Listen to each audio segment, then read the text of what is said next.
لیژنەی تیپە ملیەکانی چوارقڕنا بەردەوامە لە کار و چالاکی ساڵانە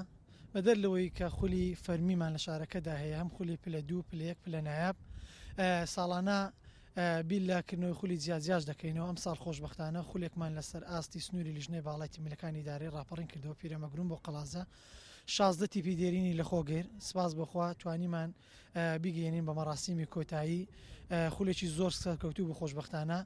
هەردوو تیپی دێرینەکانی ڕانیە و چوارقڕنە توانیان خۆیان بگەێنن بە یاری کۆتایی و یاری کۆتایی لە مەراسیمێکی شایستەدا کۆتاییمان بە خولەکە هێنا. ئەوەی جێگای خۆشحاڵیە بە هیممەت و پشتیوانی هەموو لایەک حیزبی حکومی کەسانی وەرزشی و هەموو ڕێکخراوەکان چۆن دەڵێ پێشگیر بوون پاڵپش بوون بە تایبەت بۆ گەڕانەوەی ناوی یانەی وەرشی چوارقڕنەوە جێگای خۆشحاڵی بوو پامێکی گرنگ و کە لە 21 2020 دەکرێت بڵێم خۆشترین ڕۆژی وەرشی شاری چوارقڕنە و کەمەڵەتیانەمان پێدراوە ئەوش بە هیممەت و پشتیوانی هەموو لایە بوو.